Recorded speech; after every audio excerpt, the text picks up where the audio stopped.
Morning, everyone. We want to thank you again for being with us today as we as a temple community commemorate Yom HaShoah, Holocaust Remembrance Day. Jewish people around the world have been commemorating Yom HaShoah this week, and I know we join with many other synagogues today on this Sunday. Yom HaShoah officially was Thursday, and I know we join with many other synagogues and federations and other organizations that are commemorating Yom HaShoah today. We want to especially thank our 6th and 7th graders for being with us this morning. Thank you all for being here. It means so much for us to be able to come together as a community and to tell and retell the stories of our Jewish brothers and sisters in Europe who suffered at the hands of the Nazis in World War II and who died. As we know, 6 million Jewish people died at the hands of the Nazis and their collaborators, and we know that 5 million non-Jewish people died as well. So today we honor them. We honor the survivors. We honor all the people who helped Jewish people stay alive during the Holocaust.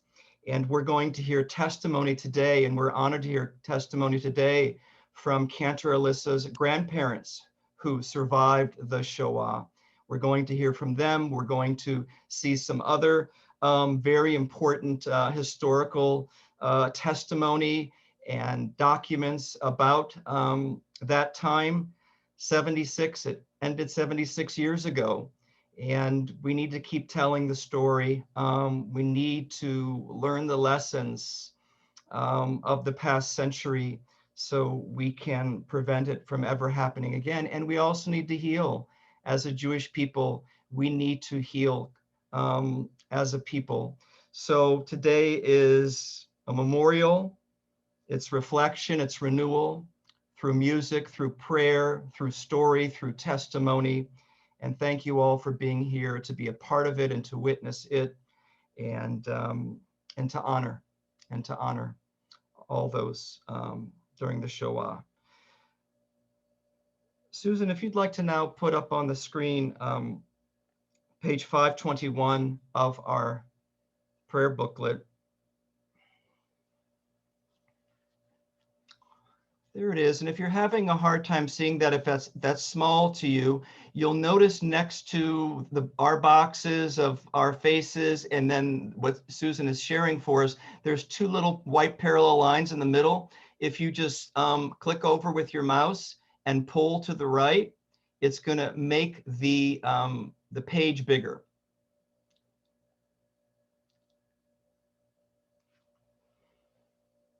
And hopefully you can all see that nice and big, or you have a hard copy of that. By the way, I also want to thank some very special people today who are always bring us this Yom HaShoah commemoration. That is our Temple Brotherhood. This is a brotherhood program that has existed for decades here at Temple Sinai. And our Temple Brotherhood has been bringing survivors of the Shoah, of the Holocaust, to Temple Sinai for years as well. And obviously we can't do that today because we're not all together in the social hall, but we're doing something very special today by hearing the testimony, the video testimony of Cantor's grandparents. The word Shoah itself at the top of the page is found in the book of Isaiah, in the biblical book of Isaiah, in the biblical book of Psalms. Shoah means calamity, disaster, destruction, ruin, storm. It means all those things. And all those things took place in unfathomable ways. So we begin today, we begin with silence. The silence of death, the silence after Shoah, after destruction. There are times when songs falter, when darkness fills life, when martyrdom becomes a constellation of faith against the unrelieved black of space about us. There are no words to reach beyond the edge of night, no messenger to tell the full tale. There is only silence, the silence of Job, the silence of the 6 million, the silence of memory. Let us remember them as we link our silences.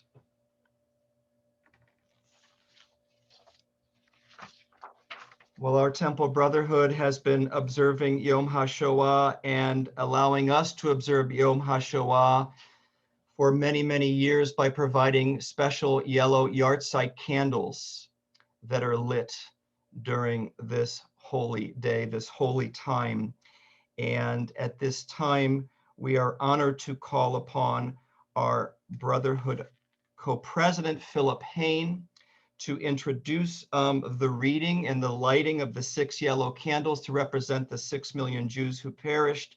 And to assist Philip, we are also honored to call upon his son, Andrew Hain, and we're honored to call upon Leonard Cash, Seth Chazanoff, Harley Haas, and Dan Heller, all members of Brotherhood, all lighting these 6 yellow candles on behalf of our community. We begin on page 522, and Philip, we'd be honored to have you read the top of the page.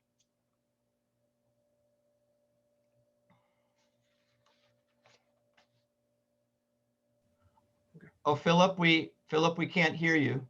We kindle these lights in memory of the 6 million Jews murdered by the Nazis and their colleagues and their collaborators. May the memory of the righteous be for a blessing. Blessed is the match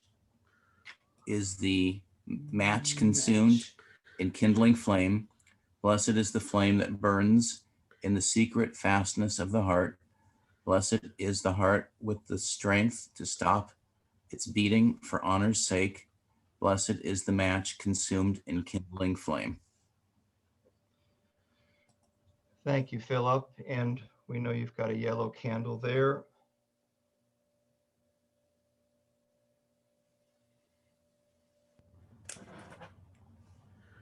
Thank you, Philip. And Andrew, would be honored to have you light. Yes, sir. There we go.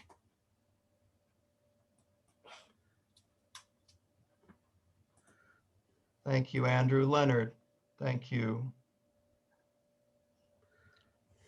And Seth Chazanoff, all of our leaders of brotherhood. Where do I leave the candle now? This is all right. All right, thanks. Thank you, Seth. And Harley, we'd be honored to have you light.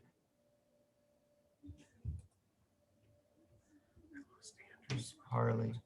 Thank you, Harley and Dan. Be so honored to have you light. Thank you.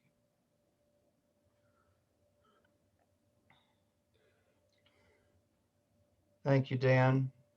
Thank you, gentlemen. 6 yellow candles, symbolic of the 6 million Jewish women, children, and men who perished, who died in the Shoah. Well,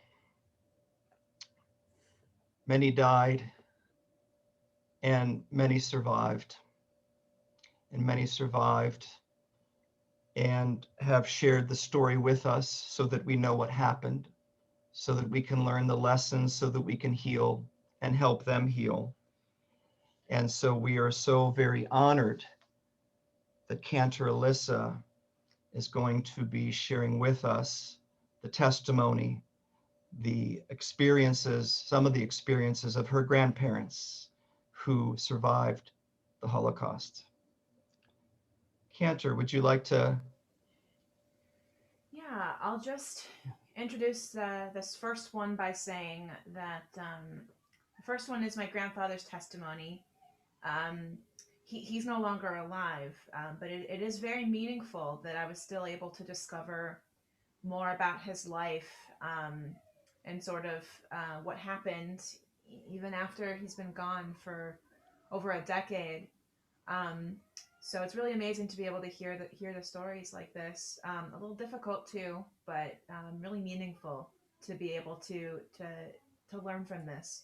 So I hope that you'll be able to learn something from it as well. Thank you, Cantor.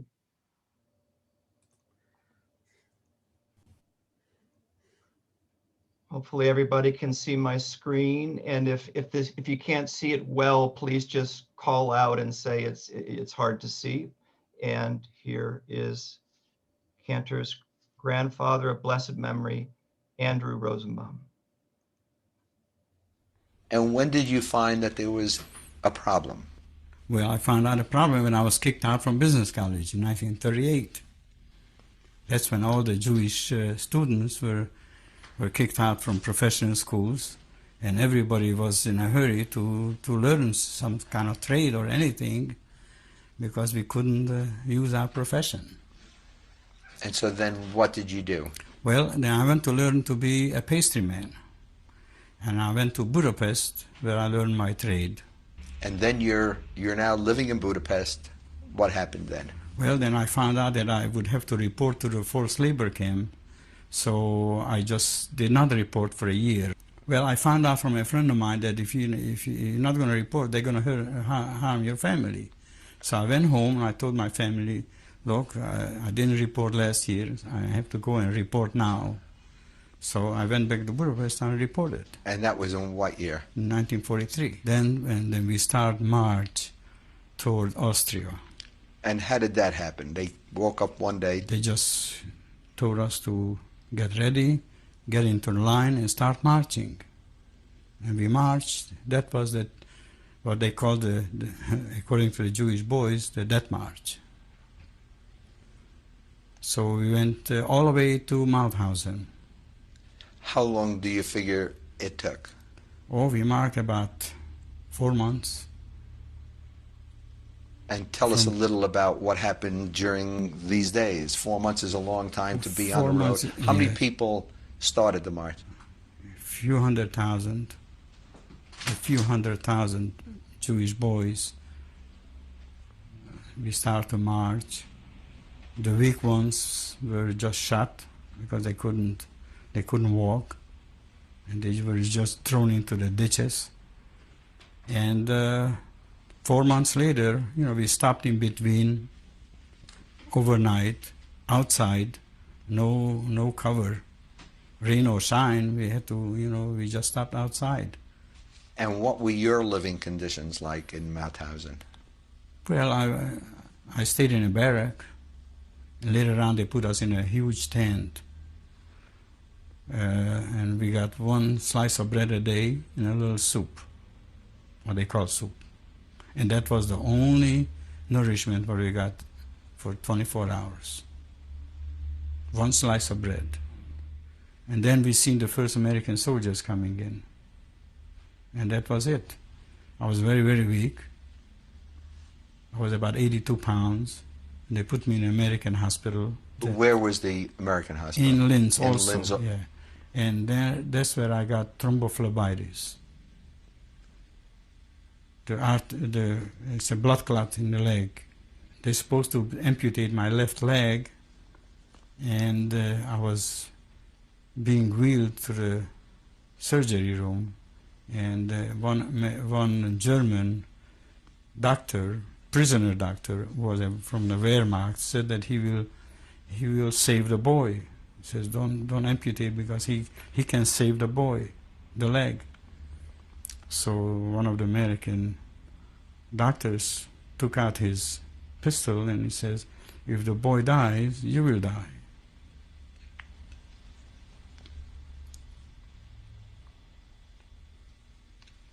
He saved me. A German doctor. And what was your treatment there? In American hospital? Yes. Very nice. So your whole family survived except for your father. Yes. I was very lucky.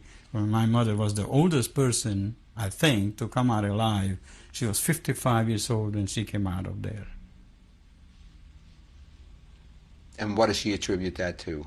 Well, she was together with my two sisters, and they helped her.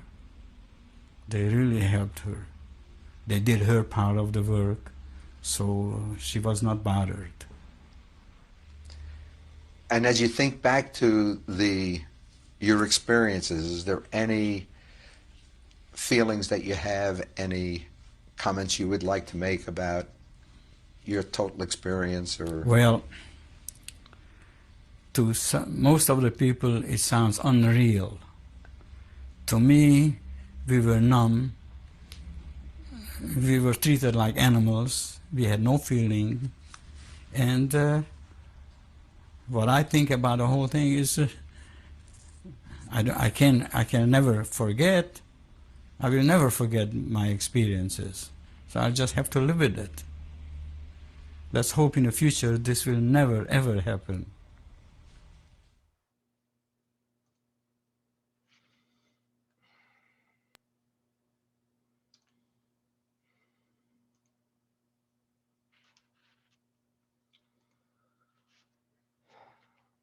Let's hope in the future this will never happen. And we can do our part to help make sure that it never happens again. Cantor, thank you so much for sharing that testimony of your grandfather, Andrew, of blessed memory. Thank you. Well, I'd like us to, in having witnessed that, to share together in this poem by Avraham Shlansky, an Israeli poet. Born in the Ukraine, he moved to Israel. It was then Palestine. He was a teenager, and he wrote a collection of verses, of poems called From Concealed Shadows. And I'd like to invite everyone to please read this with me at home. Of course, everybody will stay muted, but let's join together in the spirit of what Cantor's grandpa, Andrew, just shared with us. In the presence of eyes which witnessed the slaughter, which saw the oppression the heart could not bear, and as witness, the heart that once taught compassion until the days came to pass that crushed human feeling. I have taken an oath to remember it all, to remember, not once to forget not one thing, to the last generation, when degradation shall cease, to the last, to its ending, when the rod of instruction shall have come to conclusion. An oath, not in vain, passed over the night of terror. An oath, no morning shall see me at flesh pots again. An oath, lest from this we learned nothing.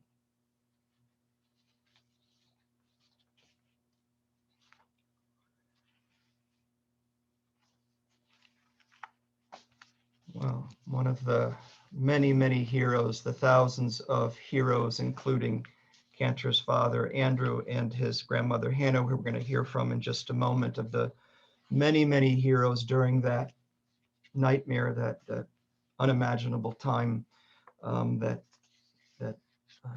happened. Hannah Senesh, a Hungarian Jew who moved to Israel, Palestine it was called at the time, and she gave her life trying to save Hungarian Jews as she parachuted into Yugoslavia, which was occupied by Germany. She was captured by the Germans.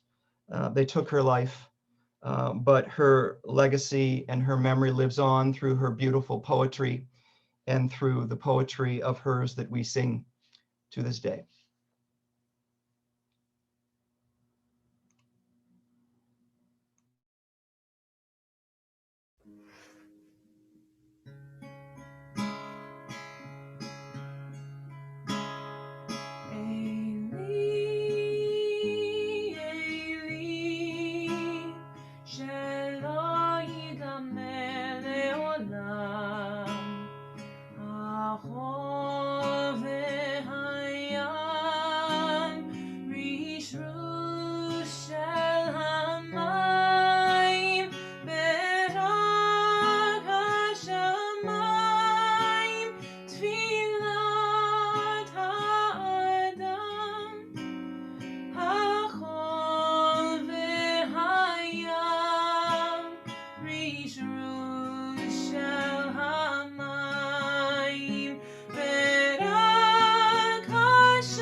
Thank you, Cantor.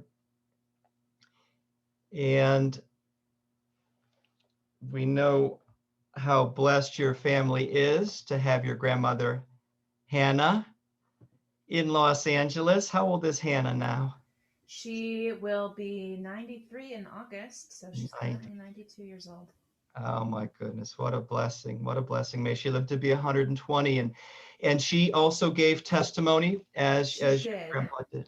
I will say, you know, I lived with my grandma actually for a couple of years while I've been out here, and watching her testimony was actually the most difficult. She has been through such unbearable losses. I guess my grandpa, he had a smaller family and most of them survived, but the case was very different for my grandma. Very, very big family, and none of them in her immediate family survived. So very difficult to watch, but it definitely helped give me a little bit of insight into who she is and what she's gone through. So still a lot to learn from watching her testimony. Well, we're so sorry for your losses, Cantor, and her losses. And again, thank you for sharing this with us. We are honored, and I'm going to share that now, actually. Just one moment, everybody. I want to make sure I've got the right video. And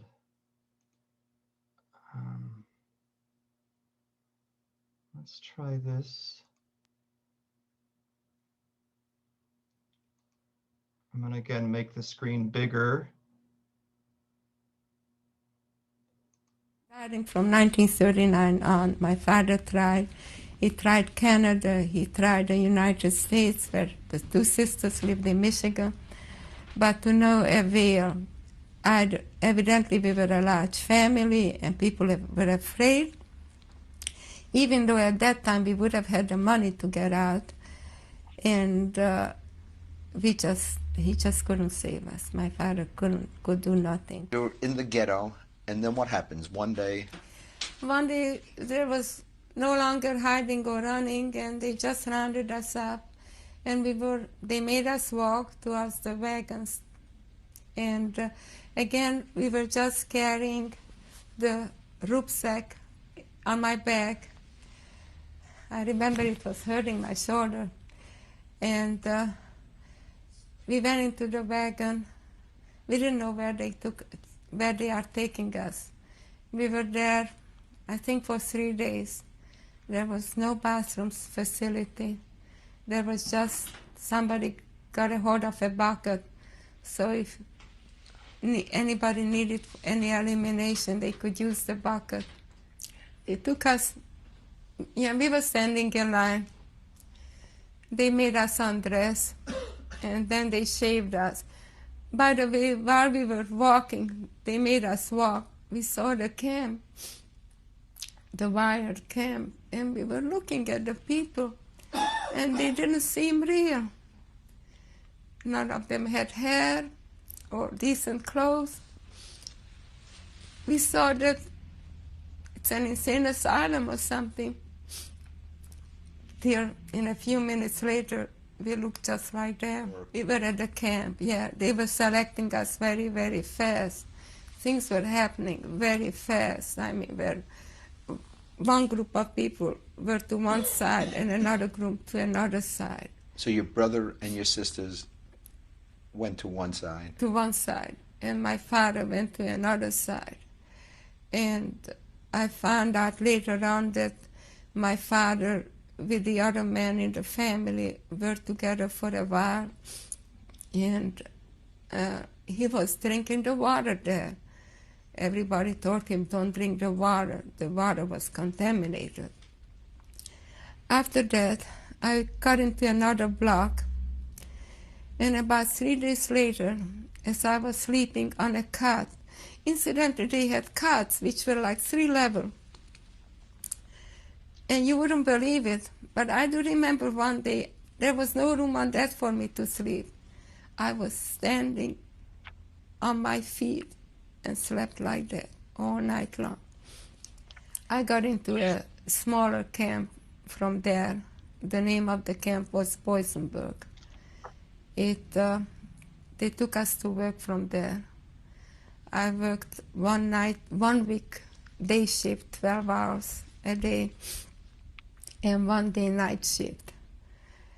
I found out, I did not realize it at the time because my mind was completely blank, that I was actually polishing bombs.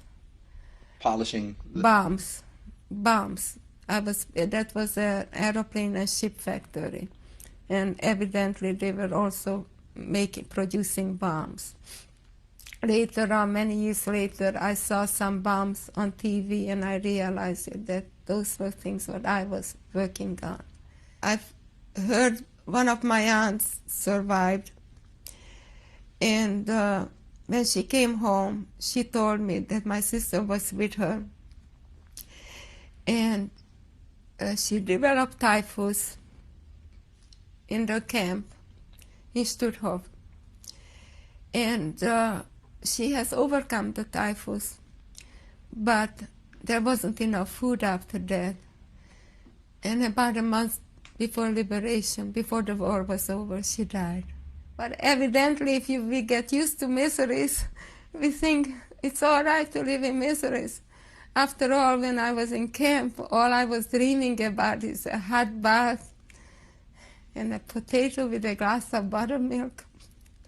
We really didn't want much more. The sleeping accommodations in the house were We probably had, wonderful. yeah, much better. Yeah, I slept in a bed. But you also have to realize it that although we were only away from our homes only about a year, but somehow we weren't quite normal, not quite human. I think the minute we got into Auschwitz, we were dehumanized. The feelings and our way of thinking took quite a while till we got it back, till we became normal.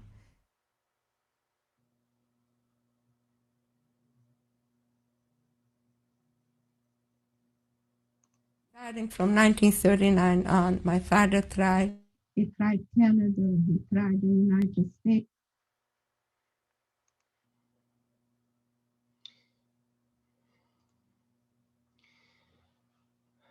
Well, Cantor, we know how hard it is to watch this, and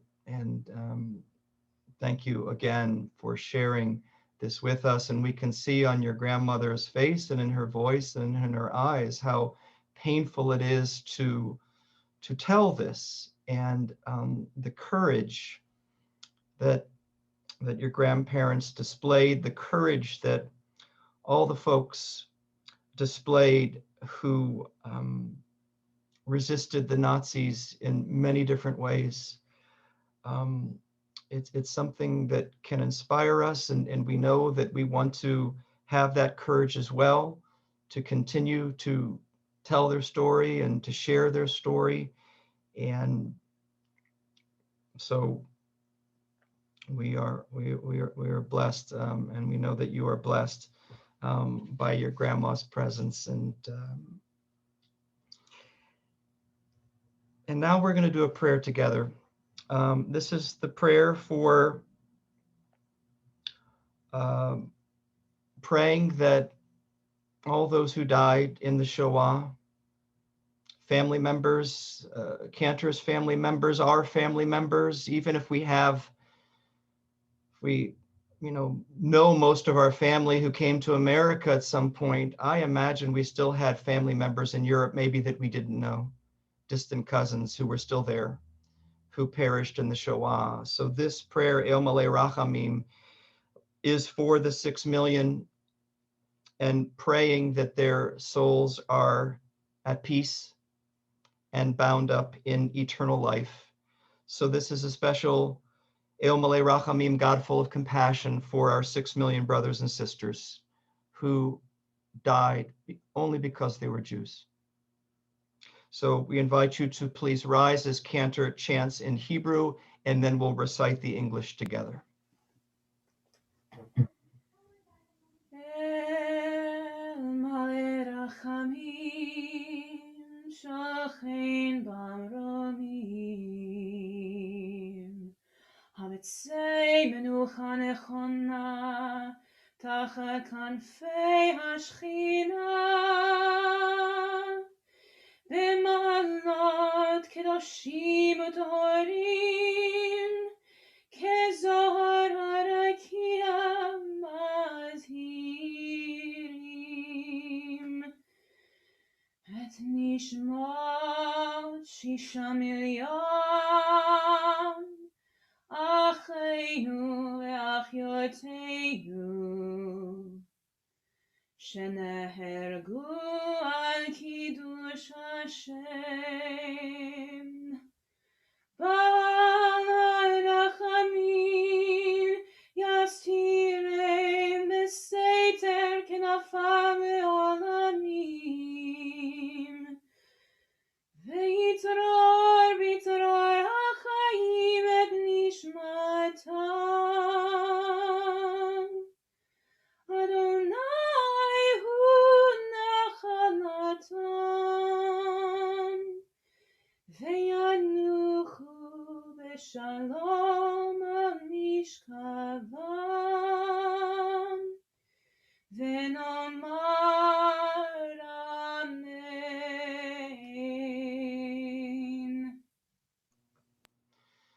Together we pray in English. Fully compassionate God on high, to our 6 million brothers and sisters murdered because they were Jews, grant clear and certain rest with you in the lofty heights of the sacred and pure, whose brightness shines like the very glow of heaven. Source of mercy, forever enfold them in the embrace of your wings, secure their souls in eternity. Adonai, they are yours. They will rest in peace. Amen. And please be seated, everybody.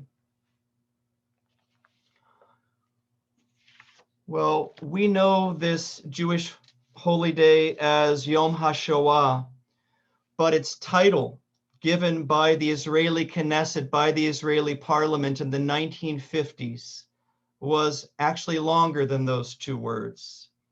The official title given by the Israeli parliament and approved by David Ben-Gurion, the Prime Minister of Israel, this day that we commemorate is called Yom HaZikaron LaShoah VeLaGevurah.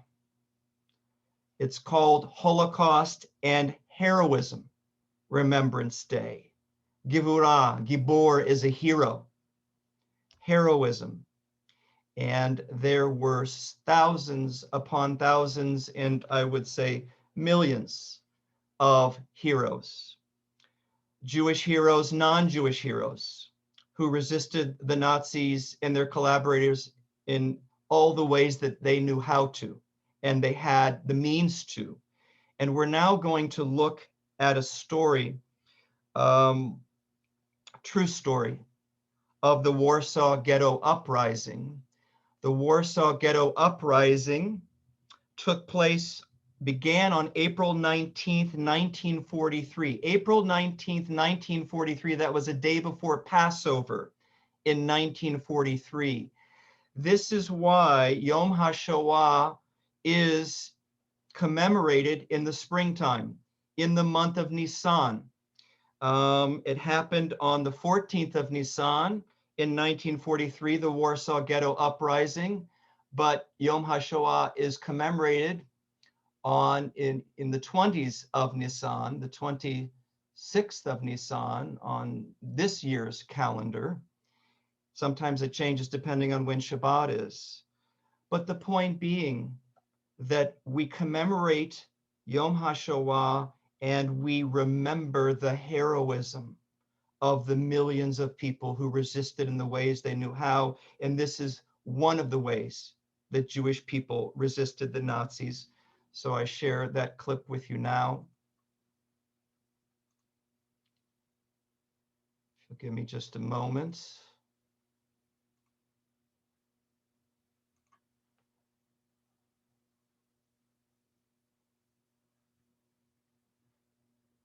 Just one more moment, please.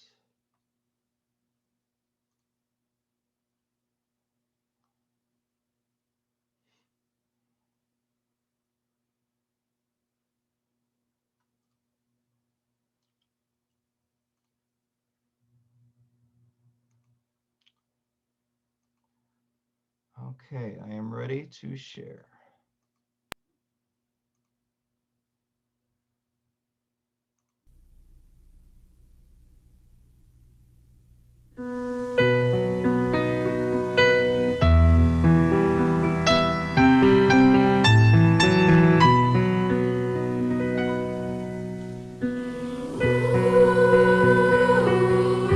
Warsaw, April 23, 1943. From outside of the city's Jewish ghetto, Poles can hear gunfire and see flames rising through the apartments beyond the wall. It's the 5th day of an uprising in the ghetto, an uprising that has surprised the Poles and shocked the Nazi officers charged with cleansing Warsaw of its remaining Jews. Inside the ghetto, hiding in a subterranean bunker at number 18 Mila Street, the 24-year-old military commander of the Jewish fighting organization, Mordecai Anilevich, scribbles a note to a friend. "Things have surpassed our boldest dreams," he writes. The Germans ran away from the ghetto twice, but Anilevich is realistic. I can't describe to you the conditions in which the Jews are living, he continues. Only a few individuals will hold out. All the rest will be killed, sooner or later. The battle is a complete mismatch. 2,000 heavily armed German soldiers against 700 untrained Jewish teenagers armed only with pistols and gasoline bombs. Yet this lopsided struggle will last 28 days as a condemned people shakes off despair and embraces defiance in the simple hope of dying with dignity. It will go down in history as the Warsaw Ghetto Uprising, the most stirring episode of armed resistance in Nazi-occupied Europe, and an example to future generations of unyielding heroism and courage. The final testament of Mordecai Anilevich is a letter sent earlier in the uprising to his deputy, Yitzhak Zuckerman. Anilevich wrote, "Peace go with you, my friend. Perhaps we shall meet again. The main thing is the dream of my life has come true. Self-defense in the ghetto and Jewish armed resistance have become a reality. I have lived to see the magnificent heroism of Jewish fighters in battle."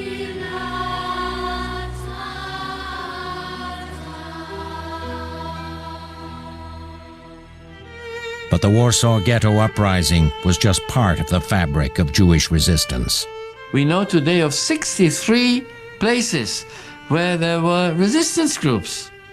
We know of roughly 20,000 Jews who fought in the forests. So this is not an isolated case, you see. Wherever they had the opportunity, and in some places where they didn't have the opportunity, they fought.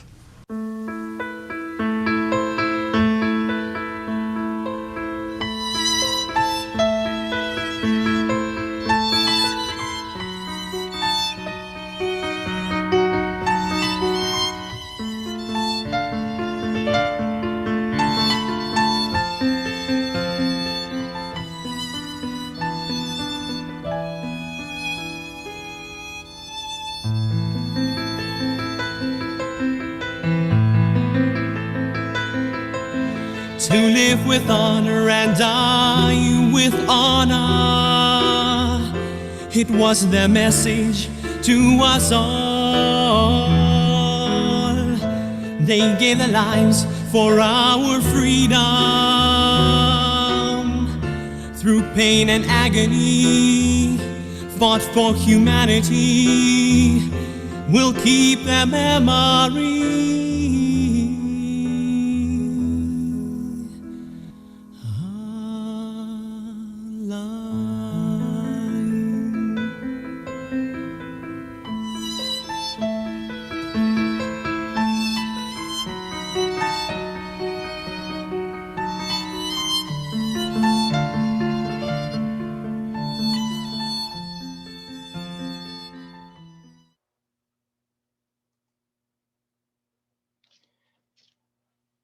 Yom HaZikaron LaShoah Velagivura, Holocaust and Heroism, Remembrance Day.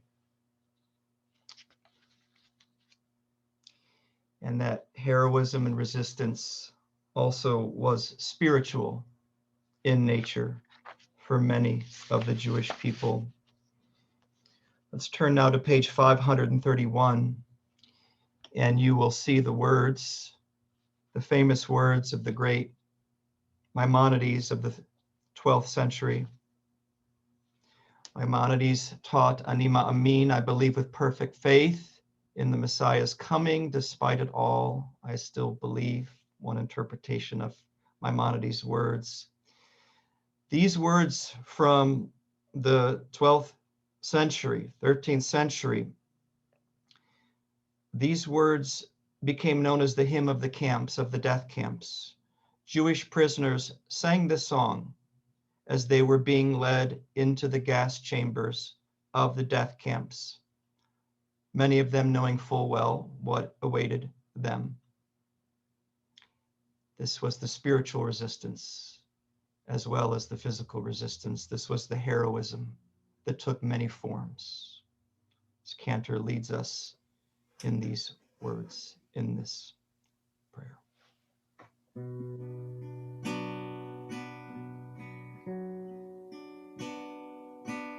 Ani ma'amin, ani ma'amin, ani ma'amin,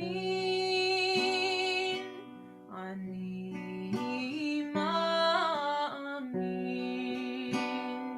be'emunah shelema, be'emunah shelema.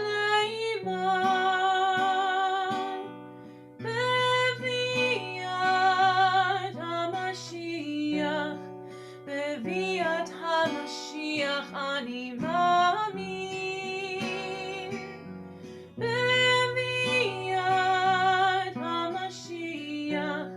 Beviat HaMashiach ani ma'amin. Ani ma'amin, ani ma'amin, ani ma'amin, ani ma'amin, be'emunah shelema, be'emunah shelema, ve'af al pi she'yitmamea, im kol ze ani ma'amin, ve'af al pi she'yitmamea, im kol ze ani ma'amin. Ani ma'amin, ani ma'amin, ani ma'amin, ani ma'amin.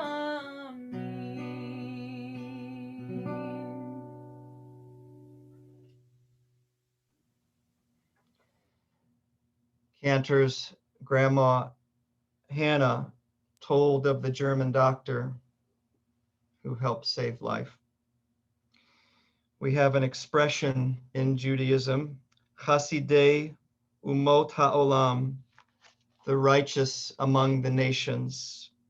And there were thousands of righteous non-Jewish people during the Shoah who saved Jewish lives, many of whom at the risk of their own lives. And it is their story that we want to hear now, to be able to retell as well. Oh, I'm sorry, that was your grandpa, Cantor. Said it was her grandpa, Andrew, who mentioned about the German doctor who saved his life.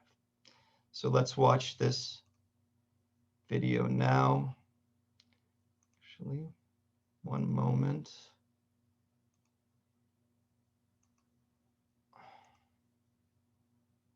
Hopefully everybody can see this.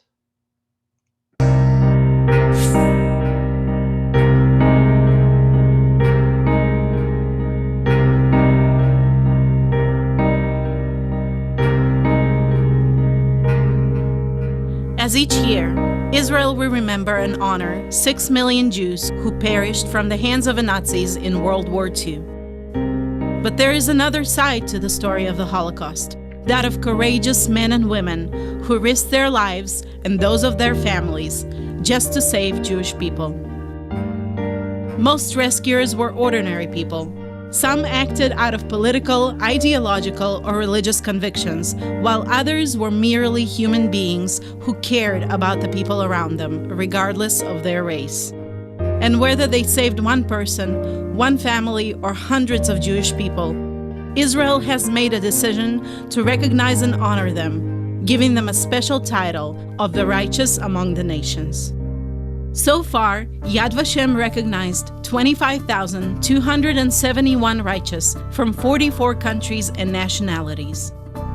The main forms of help were hiding Jews in their homes or on their property, smuggling or assisting Jews to escape, and rescuing Jewish children by adopting them into their families. Israelis decided to plant a special garden to commemorate these wonderful people and to preserve their stories and memory throughout generations. The Garden of the Righteous initiative was launched in 1992 by Rabbi Jeffrey Wahlberg. Around the site, trees are planted with plaques next to each one with the names of the rescuers and the countries of origin. The Avenue of the Righteous among the nations alone has around 2,000 trees. When someone is recognized as a righteous, they are honored in 3 special ways. An ambassador in the recipient's country usually presents the title of Righteous Gentile. Then in Jerusalem, they receive a special medal and diploma in their name.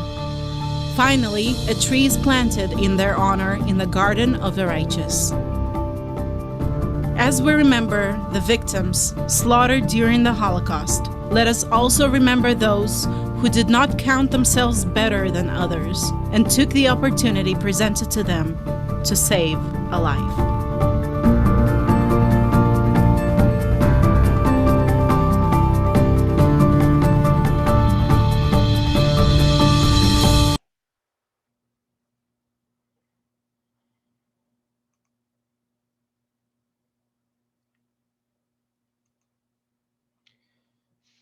Whoever saves a life saves an entire world.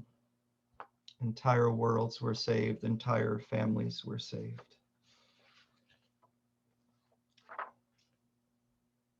Well, one person who also survived the Shoah, we all know his name, Elie Wiesel of blessed memory.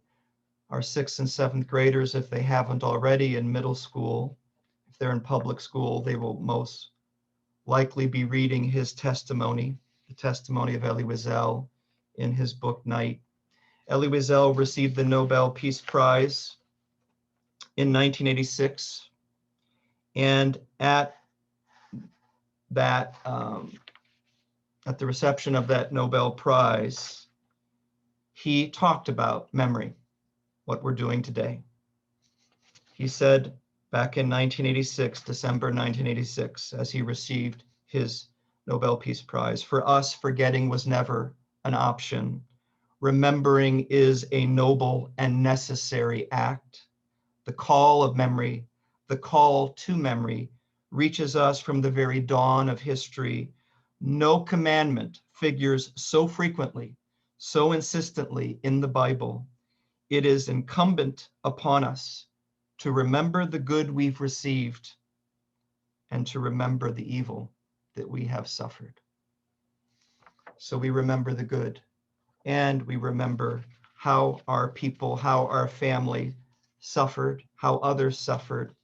Elie Wiesel added to the Kaddish prayer with the names that we're going to be reciting now together as we recite Kaddish for the 6 million Jews, as we recite Kaddish for the 5 million non-Jews who also perished at the hands of the Nazis. This is called the Shoah Kaddish, and you will see, as Susan puts this on the screen, you will see how after a number of words or phrases underneath the traditional Kaddish, Elie Wiesel had put in the names of the places where Jewish people died, where other people died.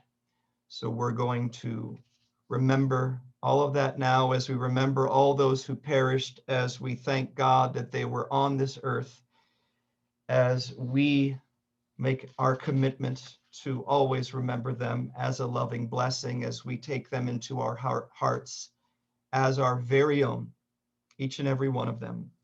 I invite you now to please rise as together we share in this Shoah Kaddish. Yitkadal Auschwitz, V'yitkadash Woj, Shemei Rabbah Ponar, B'alma Divara Chirute, Babiyar, B'yamlich Malchute, Maidanek, B'chayechon Uvyomechon, Birkenau, U'v'chaye Duchol Beit Yisrael, Kovno, Ba'agala Uvizman Kariv, Janauska, Be'imru Amen. Yehi Shmei Rabba Mevorach Leolam Ulolmei Almaya. Yitbarach V'yishtabach. Theresienstadt. V'yitpa'ar V'yitromam. Buchenwald. V'yitnaseh. V'yitadar Treblinka. V'yitale V'yitalal Vilna. Shmei de Kudisha Berichu. Bergen-Belsen. Le'ela Mauthausen. Min kol birchata v'shirata. Dachau. Tushbachata v'nechamata. Minsk. The Amiran Bi'alma. Warsaw. V'imru Amen. Yehe Shlama Rabba Min Shemaya. V'chayim Aleinu V'al Kol Yisrael. V'imru Amen.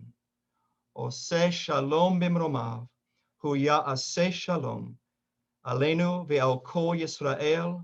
V'al Kol Yoshvei Tevel. V'imru Amen.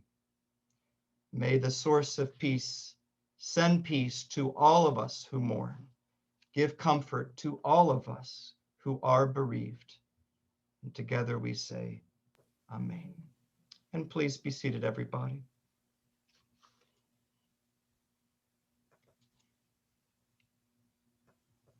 As is our custom, we like to conclude the Kaddish prayer with a prayer for peace. Oseh Shalom.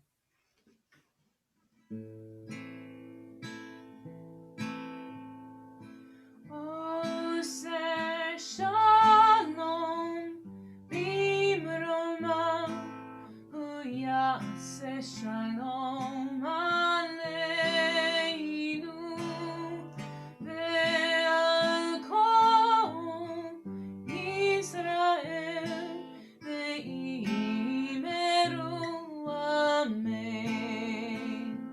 Oseh Shalom Bimromav Hu Ya'aseh Shalom Aleinu Ve'al Kol Yisrael Ve'imeru Amen.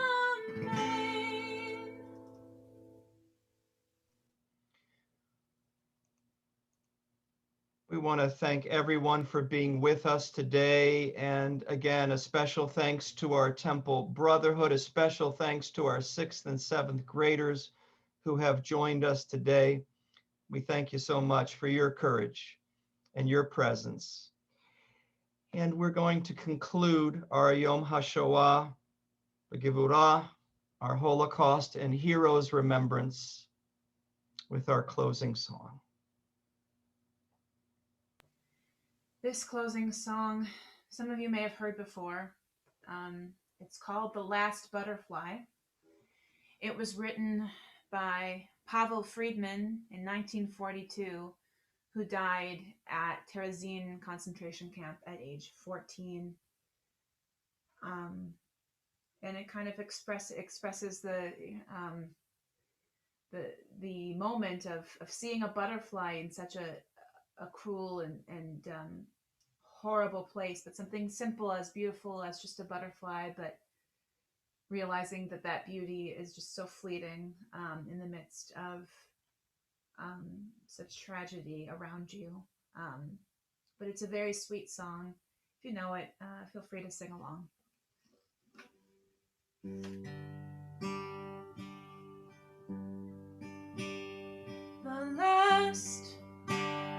The very last, so richly, brightly, dazzling yellow.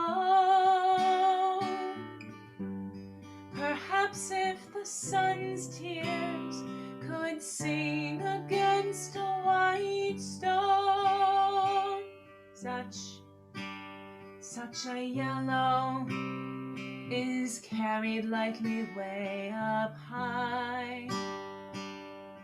It went away, I'm sure, because it wished to kiss the world goodbye. The very last, so richly, brightly, dazzling yellow. Perhaps if the sun's tears could see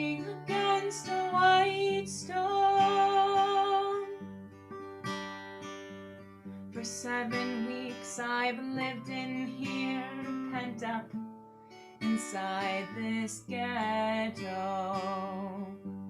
But I have found my people here. The dandelions call to me, and the white chestnut candles in the court. Only I never saw another butterfly. The last, the very last, so richly, brightly, dazzling yellow.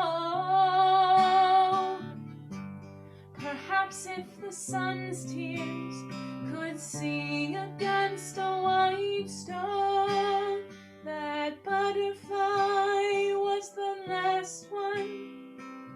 Butterflies don't live in here.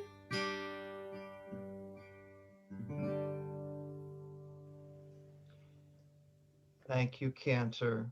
Thank you, everybody, and our thanks to Susan Hain for being our Zoom sanctuary manager today. Thank you all so much for being with us. Thank you. This concludes our Yom HaShoah memorial service.